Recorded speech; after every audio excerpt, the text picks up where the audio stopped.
Hello again. My name is Dennis Karstens, and I'm a retired lawyer and an author of a series of legal mystery courtroom drama type books, some of which are behind me here, available on Amazon. They're really actually quite good. If they average like 4.5 out of 5 stars from people who read them. They really like them. So if you like that genre of novels, go ahead and look them up. Plug my name in. It's Carstens, Dennis, and you'll see the books come up. Anyway, that's not why I'm doing this. I'm doing this today because I want to give a little history lesson I think is needed here. In January of 1933, January 30th to be precise, Adolf Hitler was appointed Chancellor of Germany. Now, Hitler didn't immediately become this totalitarian dictator, mass murderer. He took over the government and it started off, well, a little slow. About a month later, the Reichstag, which was the Congress of the German government, was the same as our congressional building, was set on fire. Now, to this day, it's not certain as to who started this fire. The general consensus is that the Nazi Party did it themselves. Hitler ordered it. They burned the thing almost to the ground and framed it on a communist who was a bit of a, how shall I put this, slow type person, not a very intelligent person. They blamed it on him. He had a trial and they killed him. They executed him. But the point is that Hitler, this was on February 27th of 1933, barely a month after Hitler came to power. Now, Hitler and the Nazis the very next day had the Reichstag, the Congress of Germany, pass a law that suspended their Bill of Rights so that the German people really had no rights to free speech, the right of assembly, the right of religion, none of that. They just basically wiped it out because Hitler was able to blame this Reichstag fire on a communist civil war that the communists were starting. It was a lie. It was a total lie. None of that was happening. But he did this. He suspended the civil rights of the German people, and they didn't get it back until years after he was dead. Now, on January 6, 2021, I was home, and my son called me and asked me if I had the TV on. And I said, no. I said, why, what's going on? He said, well, turn it on. They're breaking into the Congress, and there's a bunch of people, looks like Trump supporters. So I turned the TV on, and my first reaction was I was absolutely appalled, actually, that this was going on. I thought, oh man, this is so stupid. They're playing right into Nancy Pelosi's hands. Because my next thought was, this is going to be Nancy Pelosi's Reichstag fire. And sure enough, that's exactly what happened. They rounded up all these people, used it as an excuse to go after their political enemies, round up all these people, suspend their civil rights, throw them in jail, make them sit there and rot for months, and federal judges in and around the District of Columbia went along with this. People sat in jail for 6, 8, 10 months without even being charged with a crime. Clearly unconstitutional, but the judges did it anyway. Now, if the Republicans had any balls, which they really don't, they would make a list of all these judges that were involved in this and impeach every one of them and kick their ass off the bench.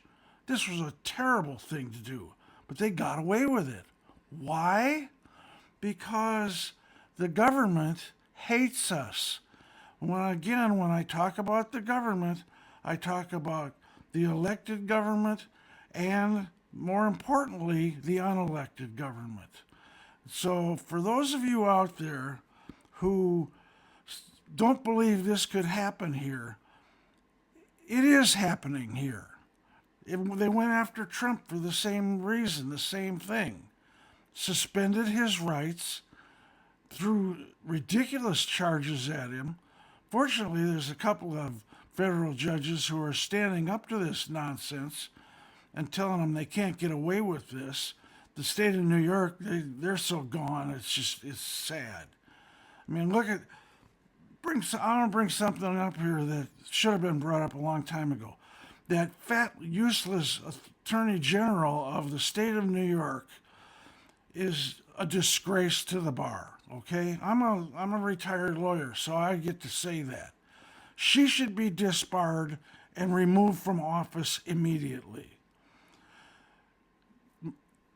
Anthony Cuomo should have been brought up on charges of second-degree manslaughter for 7,000 separate cases. He threw all those elderly people into nursing homes, knowing at the time, they knew by this time, that the most susceptible people to COVID-19 were the elderly. And he threw them in there, knowing this, knowing that they were going to be exposed to this, and a lot of them were going to die, and he did it anyway. This man is a monster, for God's sake. And yet this useless clown of an attorney general in New York, what is her priority? To go after Trump's business records. Same thing with that buffoon in New York City, Alvin Bogg, or whatever the hell his name is. What is he gets Trump on 34 counts of what? Faulty business records? He's up to his ass in murder and crime, and what does he go after? Donald Trump for faulty business records. The thing of it is, folks, we've got a lot of people in this country that agree with this, that are okay with this. I got into it a little bit with a woman recently who insisted that Donald Trump was to blame for January 6th because he was down at the Capitol ordering and encouraging people to go into the Capitol building. When I said, no, he wasn't down there, she screamed at me. She lost her mind. Yes, he was. He was down there. You can't tell me different. These people are out of their mind. We're on the verge of losing this country, and an enormous number of them are paying zero attention to it. We can lose it. Don't kid yourselves. We came very close on January 6th. In fact, that's what that January 6th committee was all about. To take away our rights, to impose martial law, essentially, and throw anybody in jail who disagreed with them. It can happen. And they want it to happen. And if we aren't careful, it's going to happen. Now, in November, you're going to have a choice between Donald Trump and Kamala Harris. Now, I hear a lot of people say, I don't like either one of them. Well, that's fine, but it's a stupid statement, frankly. It doesn't matter whether you like them or not. Those are the choices. One of those two are going to be president. So you better set your feelings aside and make a choice here, a rational, adult-like choice. Okay, a little on the lighter side. I have something here from the Babylon Bee again. Hilarious. These guys are great. You really got to look them up.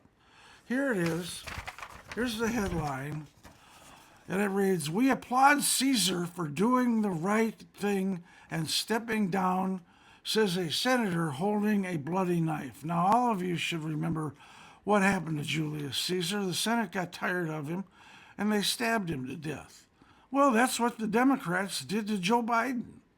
They decided, hey, we don't think he can win, so we're going to kick his old ass to the curb. This is the party that is constantly telling us how they're out to save democracy. Huh? They rigged their own primary elections in 2016, did it again in 2020, and now this year they went a step further and decided that the guy who really won and was supposed to be their nominee probably couldn't win, so we got to do something to get rid of him to give it to somebody else, the cackling idiot, and see if she can win. Yeah, they're trying to save democracy.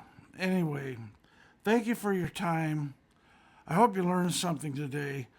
Look up the Reichstag fire on Google. You'll get a lesson here, and you'll see that's exactly the same thing that the Democrats did over the insurrection. There was no insurrection. That's ridiculous, for God's sake.